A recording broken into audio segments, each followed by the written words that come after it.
Vamos conversar sobre a ação penal, sobre esse direito subjetivo de invocar o Poder Judiciário a aplicar o direito penal material, ou seja, de pedir para o Poder Judiciário para aplicar uma pena ou uma medida de segurança. A ação penal ela só pode ser proposta quando estiverem presentes 4 condições da ação. A primeira é a possibilidade jurídica do pedido. Significa dizer que o fato levado ao Poder Judiciário ele tem que ser passível de processamento. Significa, então, que ele precisa ser típico, ele não pode ter sido alcançado por uma causa de extinção de punibilidade e não se pode estar presente uma pendência de uma condição de procedibilidade. Significa, por exemplo, que se eu tiver uma ação penal pública condicionada à representação, eu preciso levar ao Poder Judiciário aquela demanda junto com a representação. E aí por diante. A segunda condição da ação é o chamado interesse de agir. Obviamente, aqui no processo penal, a gente tem, de certa forma, um interesse de agir que ele está implícito, ele está associado à própria natureza da demanda. Por quê? Porque no caso de uma ação penal, eu preciso do Poder Judiciário para aplicar a pena ou uma medida de segurança. Então, acaba existindo aqui de uma certa forma, um interesse de agir implícito.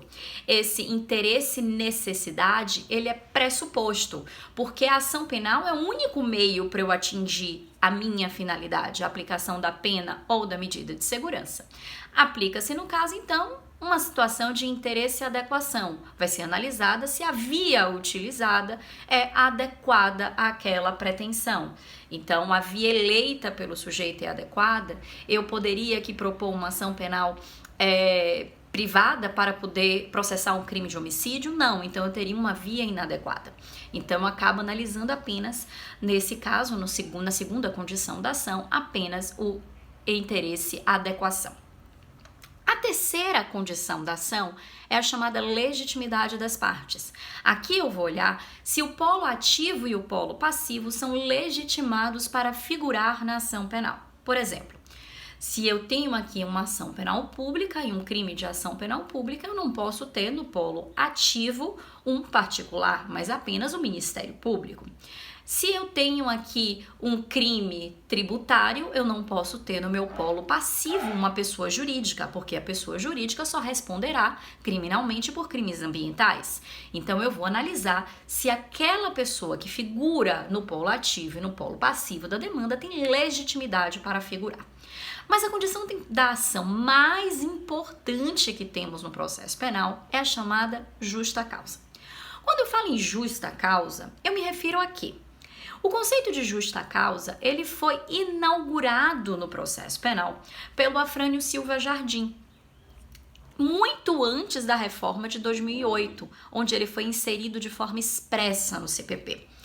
O José Afrânio já dizia, olha, a ação penal, ela tem uma capacidade de atingir a dignidade humana de tal forma que precisa de um algo mais, além da possibilidade jurídica do pedido, do interesse de agir e da legitimidade das partes. Porque eu preciso que tenha algo aqui que justifique essa possível violação à dignidade humana. Porque o simples fato de instaurar uma ação penal contra alguém já poderia vir a atingi-la. Então, foi inaugurado o conceito de justa causa, inserido no CPP a partir da reforma de 2008, para exigir uma quarta condição da ação. A justa causa ela é compreendida pela doutrina majoritária como o acúmulo, como a soma de 2 fatores. Primeiro, os indícios suficientes de autoria delitiva e, em segundo lugar, a prova da materialidade delitiva.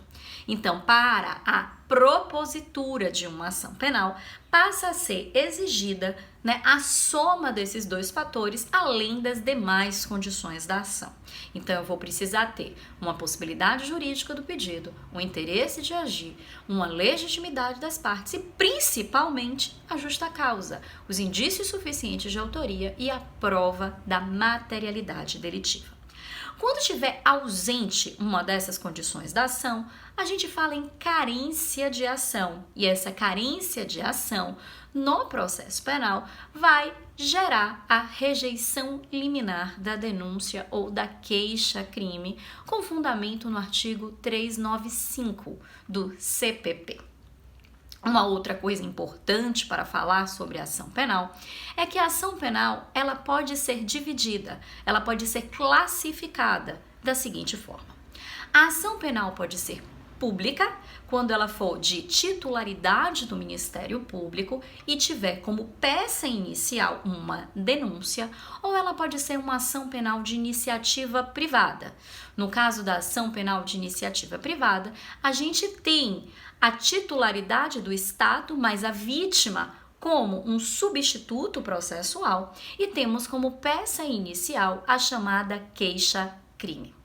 A ação penal pública, ela pode ser uma ação penal pública incondicionada, quando eu não tenho uma condição de procedibilidade para a atuação do Ministério Público, ou uma ação penal pública condicionada, quando eu tenho uma representação do ofendido e a requisição do ministro da Justiça como condições de procedibilidade da ação penal. Já a ação penal de iniciativa privada, ela pode ser classificada da seguinte forma. Podemos falar de uma ação penal de iniciativa privada personalíssima, quando apenas a vítima pode propor aquela ação penal, significa dizer que uma vez a vítima morrendo ou ela não possuindo capacidade postulatória, a gente teria aqui uma situação de impossibilidade de propositura pela falta de possibilidade de substituição processual. E o nosso único exemplo no Código Penal é o do artigo 236 do Código Penal, quando a gente fala do crime de induzimento a erro essencial e ocultação de impedimento referente a casamento. Temos também a ação penal de iniciativa privada propriamente dita, que é a regra, que é aquela que admite a sucessão por morte ou por ausência, e nesse caso ela pode ser intentada por cônjuge, ascendente ou irmão, além da vítima, e temos também a chamada ação penal de iniciativa privada subsidiária da pública, que é aquela que acontece nas hipóteses em que o Ministério Público, titular ordinário da ação penal pública, ele se mostra inerte e a vítima acaba apresentando uma queixa substitutiva em seu lugar. Nesse caso, o Ministério Público, posteriormente, será convocado para passar a atuar naquela ação penal, podendo aceitar aquela queixa substitutiva e seguir o processo, substituir aquela queixa substitutiva por uma denúncia ou fazer um mero aditamento.